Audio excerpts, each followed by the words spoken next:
Il a remis sa tête à gauche. Il a dit saccagé. Oui, donc monsieur le juge, appréciez, interprétez les gestes. Qui peut rester ici dans cette salle sans faire de gestes? Qui est resté immobile? Tous ses membres immobiles. Et nous sommes des personnes stables. Dans cette salle, nous sommes stables. Malgré cette stabilité, les membres sont immobiles. Les membres sont mobiles. La tête, les doigts, même le fauteuil. Et on dit aux juges, interprétez. Mais quand même il faut aimer. Il faut aimer ces magistrats. C'est surprenant, le travail abattu. 1 an et quelques. Il faut les aider. Il est plus facile de rendre une décision en matière pénale qu'en matière civile. Plus facile, à moins que tu laisses les preuves. C'est tout. Ils sont nombreux. Et feu Jean-Marie Doré l'a dit.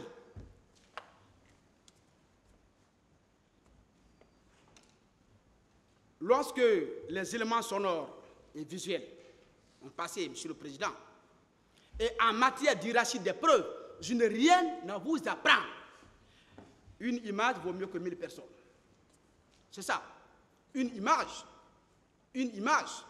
est plus fiable que l'intervention de 1000 personnes.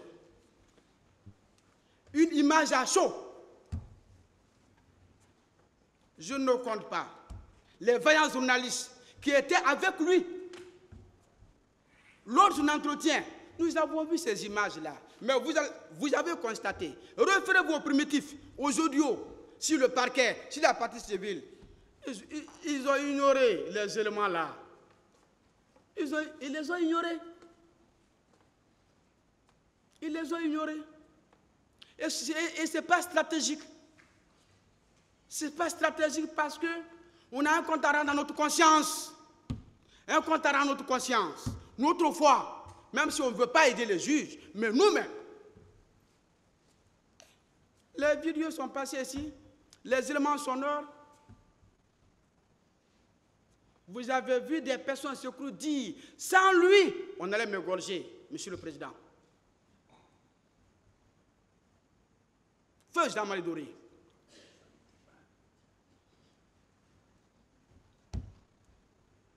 Bon. C'est pourquoi il faut demeurer professionnel. Il faut demeurer professionnel. Lorsque le pays se voit dans une situation de l'ingratitude nationale, il faut décréter l'état de siège et inviter les chefs religieux à s'asseoir. C'est ça. Malgré tout, hein, on dit non. Tous ceux qui étaient au stade, mais quand même. Et ils oublient qu'ils ne s'adressent pas aux juges coutumiers de Kourakafoga. Non. C'est aux juges positifs, du droit positif. Ils sont guinéens comme nous. Ils connaissent les accusés comme nous.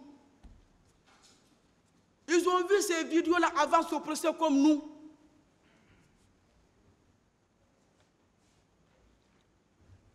Donc,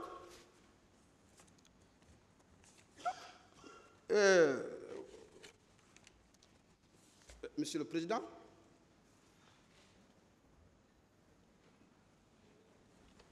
Maître Sobogui l'avait dit hier. C'est encore honteux. Les événements du 28 septembre, on n'a pas besoin de réfléchir pour comprendre. Mais la partie civile n'a pas compris. La partie civile n'a pas compris. C'est ici vous allez voir des gens, j'avais posé une question, toutes les plaintes qui étaient en ce moment-là devant les unités de police et de gendarmerie, chacun devait venir, puisqu'on dit les événements, c'est du 28 septembre, certainement, toute l'année de 2010. Mais c'est pour se moquer des juges.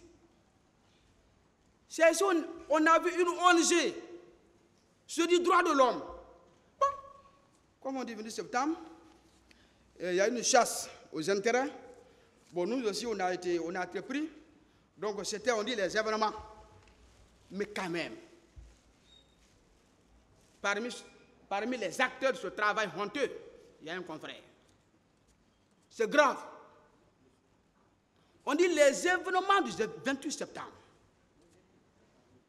Cette terminologie a deux éléments. Le 28 septembre. Si tu sais que tes événements ont eu lieu le 28 septembre, c'est de ça qu'il s'agit. Ce n'est pas le 29 septembre.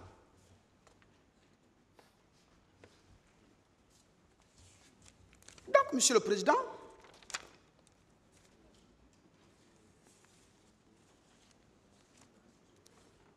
les partis civils ont manqué à leur obligation primaire, celle d'aider tout le monde. Le parquet également, qui n'avait qu'une seule chose à dire. Je la prononcerai après. Qui a traumatisé le monde.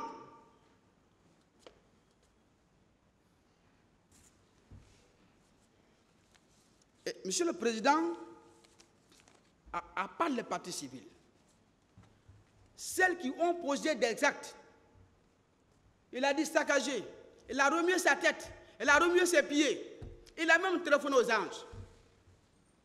Colonel Teglo pardonne tout le monde, parce que l'erreur est humaine. Il pardonne tout le monde, malgré que vous le connaissez quand même. Il pardonne tout le monde. Au nom des témoins, Monsieur le Président, je fais un exposé général. Parce que pour sauver ce procès, on n'avait besoin que des témoins de fait, pas des témoins privilégiés. Je parle sous le contrôle de mes professeurs. Ce procès, pour vous aider, n'avait besoin que des témoins de fait. Est-ce qu'il y a eu témoins de fait? Est-ce qu'il y a eu, parmi les personnes qui ont défilé ici, est-ce qu'il y a eu un témoin de fait? Et en droit pénal, le témoignage conseillé, le témoignage recherché, qui aide le juge à asseoir sa conviction, c'est le témoin de fait. C'est la personne, l'être humain, qui, pendant que l'événement se déroulait, était à côté.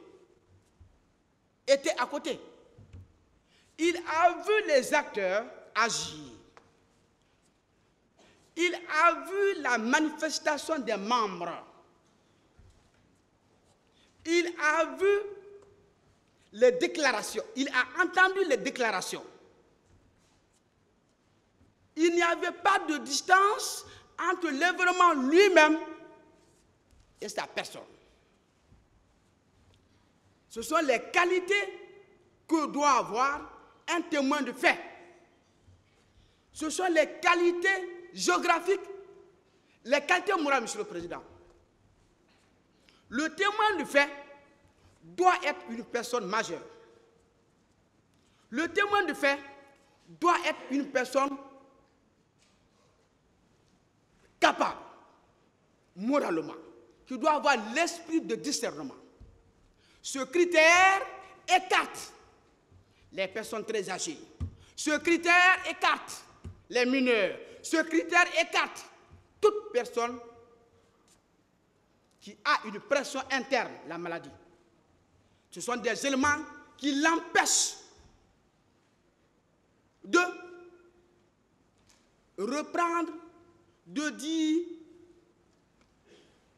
tout ce qu'il a vu, tout ce qu'il a entendu.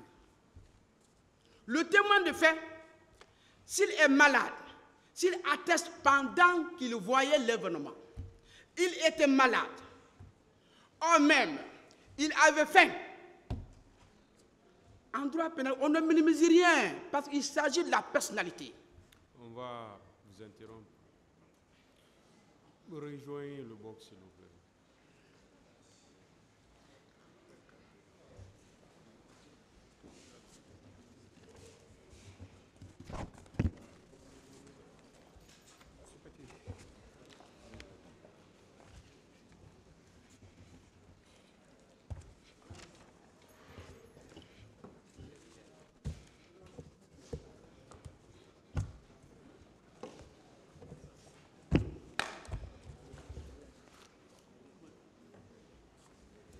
L'audience est suspendue.